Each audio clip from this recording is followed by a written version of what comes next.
Hello friends, welcome to my channel spiritual awakening में आपके friend फिर से हाजिर हूँ आपके लिए मोस्ट इंपॉर्टेंट चैनल मैसेजेस को लेकर के। डियर्स, ये चैनल मैसेजेस बहुत सभी सोल से रेजोनेट नहीं करेंगे। जिन सोल से रेजोनेट करें कृपया वो ही लीजिएगा। इन सोल्स को इस वक्त में ऐसा लग रहा है कि सपोर्ट सिस्टम इनका हिल गया है, सपोर्ट इनका धीरे धीरे से टूट रहा है और ये कहीं ना कहीं लो फील करें, कहीं ना कहीं डाउन फील करिए। इनको अपने ही माइंडसेट में नेगेटिव थॉट्स का लगातार बनते रहना, या फिर कहना चाहिए कुछ ऐसे कामों को बार बार करते रहना जो कि इनके लिए ठीक नहीं है। डियर, कुछ लोअर वाइब्रेशन एक्चुअल में साइकिल शिफ्टिंग के डीएफ्स के साथ में जब साइकिल शिफ्ट हुए तो उनकी जो लोअर वाइब्रेशंस हुई उस लोअर वाइब्रेशन का असरात अभी तक है एक्चुअल में। तो आप सोल्स जो कि स्पिरिचुअल जर्नी में हो या इस लाइफ टाइम में आपकी कुछ परसेंटेज में अवेकनिंग होनी है। आप किसी जर्नी में नहीं हो बट आप हायर जर्नी में नहीं हो बट यस, आपकी परसेंटेज वाइज अपनी स्पेसिफिक जर्नी के लिहाज से कुछ अवेकनिंग होनी है। परसेंटेज वाइज ही कुछ भी हो सकता है, ठीक है। तो उनके लिए अभी भी लोअर वाइब्रेशन चल रही है। डियर, एक डीएफ की एनर्जी प्रोमिनेंट होती है और क्योंकि ये प्रोमिनेंट एनर्जीज का एक लो वाइब्रेशन में चले जाना, चाहे साइकिल शिफ्टिंग के लिहाज से है या किसी भी और दूसरे लिहाज से, मानकर चलिए एक ड्रास्टिक शिफ्ट, एक ड्रास्टिक नेगेटिव शिफ्ट, ये कुछ ऐसा ही है जैसे कि एक पूरी फैमिली को संभालने वाली एक जो फीमेल है, ठीक है, वो एकाएक सारी चीज़ों को ओके कर रही है बट किसी एक दिन उनकी तबीयत अपसेट होगी, फीवर हो गया कुछ, ठीक है, और दूसरी चीज़ें। तो और आप उस वक्त में क्या पाओगे? उस वक्त में पाओगे कि पूरा घर जैसे मेस सा पड़ा है, पूरा मैनेजमेंट ही डिस्टर्ब हो गया घर का। एकाएक एक फीमेल के एक दिन अपनी एनर्जी में नहीं रहने से, तबीयत अपसेट हो जाने से, फीवर हो जाने से, या वो अगर कहीं पे चली जाए एक दिन के लिए कहीं पर जाकर आई हैं, ठीक है, अब उस एक दिन में इतना मैस हो जाएगा पता ही नहीं लगेगा कि क्या कुछ, ठीक है। तो ये किन वजहों से होता है? पहले तो ये बात समझिए कि क्योंकि डीएफ की एनर्जी प्रोमिनेंट होती है। ये 3D में हम ऐसा छोटा सा एग्जांपल देके इसको एक्सपीरियंस ज़रूर कर सकते हैं बट एनर्जेटिक लेवल पर इसके बड़े लॉस हैं। मैं कहूँगी एक डीएफ एक स्पेसिफिक टाइम पीरियड पर थोड़ा भी लो वाइब्रेशन में गई ना, तो उससे रिलेटेड जितनी स्पेसिफिक ट्राइब है, उनसे रिलेटेड जितनी उनकी एनर्जी वाली जितनी सारी डीएफ्स है, लिटरली उनकी एनर्जी अपने आप में लो जाती है। और ऐसा ज़रूर है कि वो पीछे पीछे भी असरात छोड़ती चली जाती है। जैसे कि जो भी लोअर बेसल एनर्जीज में है, लोअर बेसल जर्नी में है सोल्स, तो उनकी भी एनर्जी के ऊपर नेगेटिव असरात ज़रूर पड़ते हैं। अब क्योंकि इस एनर्जी में होने वाली डीएफ्स ने अपने तो साइकिल शिफ्ट कर रही हैं, अपने आप की तो एनर्जी लगातार बढ़ाते जा रही है बट इससे क्या हो रहा है कि जो ऐसी एनर्जी में, ऐसे लोअर बेसल जर्नी में जो लोग थे उनके साइड से क्या हो रहा है ना, उनके साइड से और ज़्यादा ड्रास्टिक चेंज हो गया। इनकी हेल्थ के ऊपर भी असर हो रहा है, ठीक है, इनके माइंडसेट के ऊपर असर हो रहा है, सोल के ऊपर तो ड्रास्टिक रूप से नेगेटिव असर हो रहा है। फाइनली जैसे ही ये एनर्जेटिक लेवल पर इस साइकिल शिफ्टिंग की डीएफ्स अपनी कंप्लीट पावर में आई, कंप्लीट एनर्जी में आई, वैसे ही ये लोअर बेसल जर्नी वाले जो सोल्स हैं ये भी अपनी पावर में आ जाएंगे। फिर से एक पॉजिटिव दौर शुरू होगा, फिर से एक पॉजिटिव एनर्जी का आगमन स्टार्ट हो जाएगा। डियर, ऐसा है कि डीएफ्स की लाइफ में ये हो चुका है, स्टार्ट हो रहा है, धीरे धीरे हो रहा है, पर जो लोअर बेसल जर्नी के जो लोग हैं ना, इनकी लाइफ में कुछ दिन बाद शुरू होगा। अभी भी उस नेगेटिव एनर्जी का असरात इन सोल्स की लाइफ में अभी भी चल रहा है। और कुछ डीएफ जो कि अपनी एनर्जी को इकट्ठा करने में इस समय पर जद्दोजहद कर रही हैं, अपने सोल मिशन में इस वक्त को ओके करने में जद्दोजहद कर रहे हैं। मानकर चलिए कि उनसे रिलेटेड जितनी सारी सोल्स हैं उनको भी अपने आप की लाइफ में कहीं ना कहीं प्रॉब्लम्स फील हो रही होंगी। इसी वजह से ये एनर्जीज बड़ी कॉमन आ रही है कि कई सोल्स लेथार्जिक ऐसे फील कर रही है। आपने देखा होगा कुछ वीडियोस में मैंने ये रिपीट किया है बार बार, और ऐसा मुझे भी फील हो रहा है कि ये रिपीटेशन में इस वजह से है क्योंकि अभी तक भी ऐसी सभी सोल्स अपनी पूरी पावर में नहीं आ पाई हैं। तो सबसे पहले तो आप कोशिश कीजिए कि अपनी पूरी पावर को गेन करने का। डीएफ्स, अगर आप ये वीडियो देख रहे हो, सुन रहे हो, इस वीडियो को आपका कहना चाहिए कि अपनी अभी तक की एनर्जी से अलाइन कर पा रहे हो, तो आप एनालाइज करें कि कितना आप अपने पावर्स में आ चुके हैं। जितना आप अपने पावर्स में आ चुके होंगे, मानकर चलिए कि आपसे नीचे वाली सोल्स जो है वो उतनी ही एनर्जी को गेन कर रही होंगी। आपको ज़रूरी है पहले अपनी वाइब्रेशन में आने का। साइकिल शिफ्टिंग के डीएफ्स को किसी भी चीज़ को स्पेसिफिक टाइम नहीं मिल पा रहा होगा, या मैं ये कहूँगी कि क्योंकि इन्होंने हार्डशिप्स, एक तो हार्डशिप से गए हैं, एक तो बड़े जॉल्ट से गए हैं, और कहना चाहिए कि एक, क्योंकि साइकिल शिफ्ट होते हुए मैंने पहले भी एक्सप्लेन किया है कि पुराना वाले साइकिल का एंड पॉइंट होता है और नए वाले साइकिल का स्टार्टिंग पॉइंट। तो इस बीच जो एनर्जी बनती है वो बिल्कुल वैसी बनती है जो अवेकनिंग के दौर में पहले वाले साइकिल में इन्होंने ज़रूर से पाई हो। ठीक है जी। तो यस, ऐसा ज़रूर है कि इन्होंने जॉल्ट पाया है, नेगेटिव सिचुएशंस को पाया है, बट यार ऐसा है कि इट्स वेरी ओके अगर तो आपको किसी चीज़ को टाइम नहीं मिल रहा है, इट्स वेरी ओके अगर तो आप अपने लिए रेस्ट लेना चाहते हो। क्योंकि एनर्जेटिक लेवल पर मुझे वाकई बड़ा फील हुआ कि कुछ सोल्स ने रेस्ट करने का कोशिश किया है, कुछ सोल्स ने अपने लिए, डीएफ्स ने अपने लिए टाइम निकाल कर अपने लिए रेस्ट करना, रिजुविनेट करना, फिर से अपनी पावर में आना, स्पिरिचुअल हीलिंग वर्क करना, ये सब कोशिश की है। बट ये सारी कोशिश या तो हो नहीं पाई ड्यू टू सम रिस्पॉन्सिबिलिटी, काम याद आ रहे, जब भी स्पिरिचुअल हीलिंग वर्क करने बैठ रहे हो तो कुछ ना कुछ तो काम याद आ रही, ये पड़ा है, ये पड़ा है, अभी ये भी पड़ा है पेंडिंग। ठीक है। या फिर जो सोल्स हीलर हैं उनके साथ भी ऐसा हुआ है कि अरे मेरी ये हीलिंग अभी पेंडिंग पड़ी है, इनको ये चीज़ पेंडिंग पड़ा है, ये चीज़ पेंडिंग पड़ा है, ये भी चीज़ पेंडिंग पड़ा है। ठीक है। तो इस वजह से वो रिस्पॉन्सिबिलिटी में ज़्यादा आकर अपने कामों को बिल्कुल उन्होंने, कहना चाहिए, प्रायोरिटी दी इस वक्त में। और क्योंकि इनके माइंड में एक चीज़ आती है हमेशा, जब भी ये किसी चीज़ को डिले करती हैं, जब भी ये किसी चीज़ को पेंडिंग छोड़ती है, तो इनके माइंड में ज़रूर से ये चीज़ बनती है कि मैं यहाँ पर अपनी रिस्पॉन्सिबिलिटी को परफॉर्म करने में डिले कर रही हूँ, यानी कि मैं मेरे स्पिरिचुअल टास्क ठीक से नहीं कर रही हूँ, यानी कि मैं हीलिंग देने में असमर्थ फील कर रही हूँ। तो इस गिल्ट से बाहर निकलने के लिए, इस एनर्जी से बाहर निकलने के लिए ज़्यादा काम करने लग गई है, ज़्यादा हीलिंग देने लग गई, तुरंत हेल्प प्रोवाइड करने लग गई है। और जिसकी वजह से अपने आप के लिए इनर वर्क करना, अपने आप के लिए स्पेसिफिक अपनी पीस के लिए काम करना, अपने खुद के सोल के ऊपर में काम करना, इनका या तो कम हो गया है, वरना साइकिल शिफ्टिंग के दौरान कुछ सोल्स का बिल्कुल ही बंद हो गया हो।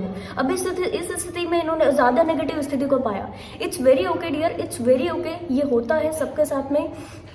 सोल्यूशन बताती हूँ मैं आपको क्या करना है। इट्स वेरी ओके अगर आप पहले की तरह अपना इनर वर्क नहीं कर पा रहे हो तो आज से कोशिश करो, आज से आप कर पाओगे। ठीक है। पूरे दिन का अगर आपको टाइम नहीं मिल रहा है, पूरे दिन का अगर आपको कहना चाहिए कि 2-3 डेज का ऐसे टाइम अपने लिए नहीं मिल रहा है, तो आप क्या करें, जो मुझे गाइडेंस के लिए मैसेज मिला था, थोड़ा टाइम आप अपने लिए निकाल लें, थोड़ा टाइम निकालें।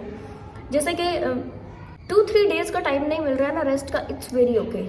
1 घंटे में 45 मिनट्स काम करना है, चाहे उसमें 3D का कुछ टास्क हो गया, अपनी हीलिंग का टास्क हो गया, सेशंस का टाइम रह गया, कोई दूसरी टाइम रह गया, रिकॉर्डिंग का टाइम रह गया, 45 मिनट्स वो करेंगे और 15 मिनट टोटल खुद को देना है। डियर, बहुत ज़्यादा काम इस वक्त में आपके पास में आया होगा, आई कैन अंडरस्टैंड। मैं बस इतना आपको कहूँगी कि 45 मिनट्स आप काम कीजिए। 45 मिनट्स में आपको जो लगता है वो कीजिए। हर एक घंटे में, अगर आप 12 घंटे काम करते हो, आप 8 घंटे काम करते हो, जितने भी घंटे आप काम करते हो, 45 मिनट्स काम करने के बाद 15 मिनट्स टोटल अपने लिए रखिए। अब टोटल अपने का मतलब ये नहीं है कि उस 15 मिनट्स में आप अपने लिए कुछ तो ऐसे रील्स वगैरह देख रहे हो, ऐसे अननेसेसरी 3D के टास्क कर रहे हो जिससे आपकी एनर्जी और ज़्यादा लो हो जाती है। उस 15 मिनट्स में आप अपने माइंड के थॉट्स को एक बार एनालाइज कीजिए कि ये थॉट्स कैसे हैं, क्या ये मेरे लिए प्रोडक्टिव हैं, अच्छे हैं। अगर नहीं, साइड में कर देना है। ठीक है। पेपर बर्निंग के थ्रू रिलीज करना है। अपने खुद के हार्ट चक्रा, थ्रोट चक्रा, इनके ऊपर ज़्यादा फोकस करना है, क्योंकि इनके डिस्टर्बेंस होने से आपके और बेसल चक्रास डिस्टर्ब होते हैं। डियर, आप स्पेसिफिक डीएफ के ये 2 चक्रास, साथ में थर्ड आई चक्रा, ये 3 चक्रा डिस्टर्ब हुए ना, मानकर चलिए उनका लगेगा कि आज आप ही नहीं हो, ऐसा आप फील करोगे। ये होता है डीएफ के साथ में। क्या करना है आपको, हार्ट चक्रा, थ्रोट चक्रा, थर्ड आई चक्रा, इन तीनों चक्रास को हर 15 मिनट में जो आप टाइम निकालोगे, अपने हर घंटे के 15 मिनट निकालोगे, इस 15 मिनट में चेक करते रहे कि ये हार्ट चक्रा, थ्रोट चक्रा, थर्ड आई चक्रा, इनका एनर्जी पॉजिटिव है कि नहीं है, इनका एनर्जी ओके है कि नहीं है। साथ में कुछ भी अगर आपको शौक हो, जैसे कि आपकी कुछ अच्छी हैबिट्स, पेंटिंग करना, स्केचिंग करना, सॉन्ग ऐसे सिंग करना, या फिर कोई भी और दूसरी एक्टिविटी, कुकिंग, ये आपको करना है तो ये आप करो।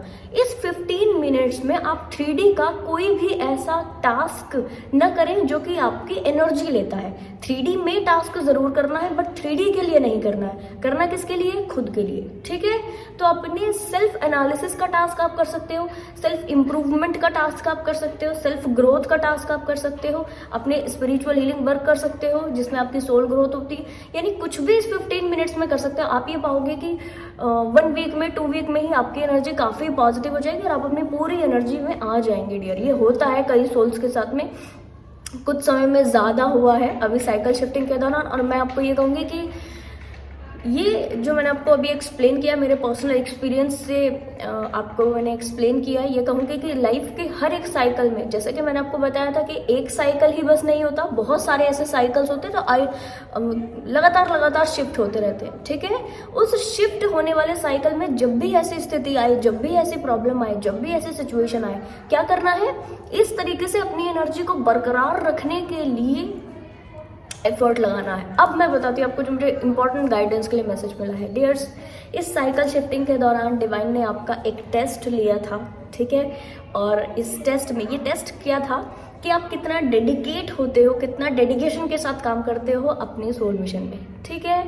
तो ये जो एक टेस्ट था, इसको बाकायदा आप पार कर चुके हो। रीज़न, कुछ तो ऐसे डीएफ्स हैं जिन्होंने अपना हेल्थ नहीं देखा इस साइकिल शिफ्टिंग के दौरान, हेल्थ भी नहीं देख रहे, अपना पर्सनल इंटरेस्ट नहीं देख रहे, और कहना चाहिए माइंड बॉडी सोल टोटल इन्होंने अपनी हेल्थ सब कुछ ऐसे लगाकर ये जो इन्होंने इनर वर्क किया है, कुछ इसको मेंटेन करने के लिए, यानी कि पहला जितना इनर वर्क किया है आपने उसको मेंटेन करने के लिए, पहले जितना सोल मिशन किया उसको मेंटेन करने के लिए, और सोल मिशन में और इनर वर्क में कुछ नया एडिशन करने के लिए, और उस एडिशन को अप्लाई करने के लिए जो इनकी एक्स्ट्रा एनर्जी पुट हुई है, इस एक्स्ट्रा एनर्जी में इन्होंने सब कुछ लगा दिया दांव पर, कहूँगी। तो ये एक तरीके का टेस्ट था जिसमें आप पास हुए हो। अब मैं आपको ये क्लियर कर दूं कि क्योंकि आप डिवाइन के द्वारा पास हो गए हो, तो यस, कुछ छोटा एफर्ट लगाते ही अभी आपकी लाइफ में आपको अनकंडीशनल रिजल्ट आते हुए देखेंगे। आपको अपनी सोल ग्रोथ के लिए एफर्ट लगाना हो, लगाएं। आपको अपनी 3D में किसी चीज़ को ओके करने में एफर्ट लगाना हो, ज़रूर से लगाएं। क्यों? क्योंकि आपकी स्पेसिफिक एनर्जी ने ये साबित किया है, अपनी पूरी स्पिरिचुअल टीम को आपने शो किया है कि yes, you are completely right person for soul mission, ठीक है। अब आप कंप्लीटली रेडी हो, बिल्कुल सही पर्सन हो, और इस सही पर्सन के ऊपर, इस सही एनर्जी के ऊपर अपनी स्पिरिचुअल टीम आपकी कंप्लीट एनर्जी लगा सकती है। और सोल मिशन में जो जो चीज़ें डिवाइन ने आपसे करवानी है, उस काम को करते हुए अब आप लड़खड़ाओगे नहीं। अब आपका कहना चाहिए कि बहुत सारी चीज़ें जो आपने करनी थी वो कर ली हैं। इतना है कि अभी आप अपने लिए जो कि पास होने के बाद जो रिजल्ट मिलेंगे, ये कौन से रिजल्ट होंगे? ये वो रिजल्ट होंगे जिसमें आप छोटी चीज़ों को बहुत डिटेल में कर पाओगे। ऐसे रिविलेशन अभी आपको होंगे जो कि हो सकता है कि आपको पहले कभी हो, डेजा वू टाइप का आपको फील होने लगेगा। डेजा वू टाइप, ये मैं पहले भी कर चुकी हूँ, ये पहले भी हो चुका है, और वो काम इस लाइफ टाइम में आपने कभी नहीं किया होगा, पर आपको ऐसा ज़रूर लगेगा अरे ये मैं पहले भी कर चुकी हूँ, ये काम मैंने पहले भी किया है, ठीक है जी। तो इस तरीके की क्वालिटीज़, इस तरीके की पावर्स आपकी बढ़ा दी जाएंगी। यहाँ पर आप अपने माइंड, बॉडी एंड सोल से रिलेटेड, 3D 5D से रिलेटेड जो एफर्ट लगाना चाहते हो, जो भी चीज़ें आपको चाहिए, उसके लिए एक सिंगल एफर्ट आप लगाओगे। आपके लिए आपकी पूरी स्पिरिचुअल टीम 10 टाइम एफर्ट लगाने के लिए रेडी है। अभी आप अपनी लाइफ के अबंडेंस वाले जो एरिया है उसको एक्टिव कर सकते हो सही माइंडसेट से, ठीक है। पॉजिटिव माइंडसेट से जहाँ एफर्ट लगाना है वहाँ पर लगाना शुरू कर दीजिए, आपको रिजल्ट खुद ही मिल जाएंगे। तो डियर, बहुत सुंदर एनर्जीज है, मुझे बड़ा अच्छा लगा था जब मैंने इसको फील किया। आई होप आपको अच्छा लगा हो, और यस, इस एनर्जी को आप एक्सपीरियंस करें, वो मुझे ज़्यादा अच्छा लगेगा। जो सोल्स मेरे साथ में पर्सनली कनेक्टेड है, उनके चीज़ें मुझे मिलती हैं, वो डायरेक्ट ऐसे बता देते हैं। जो सोल्स पर्सनली कनेक्टेड नहीं है डियर, अभी आपके पास ज्वाइन बटन का ऑप्शन है, वो ज़रूर ओके कर सकते हो, अपने एक्सपीरियंस बता सकते हो, वरना कमेंट सेक्शन बॉक्स में यहीं पर बता सकते हो। ज़रूर से बताना, क्योंकि लिटरली मुझे बड़ी खुशी होती है जब मैं इस तरीके के पॉजिटिव चीज़ें सुनती हूँ, ठीक है। बदलाव देखती हूँ सोल्स की लाइफ में, वाह, ये मेरे लिए बहुत बहुत पॉजिटिव होता है, ठीक है जी। तो आई होप ये वीडियो आपको इन्फॉर्मेटिव लगी होगी। पसंद आए तो लाइक, कमेंट, शेयर, सब्सक्राइब जरूर से कीजिएगा। मैं आपको मिलूंगी नेक्स्ट वीडियो में, तब तक के लिए बाय बाय, टेक केयर।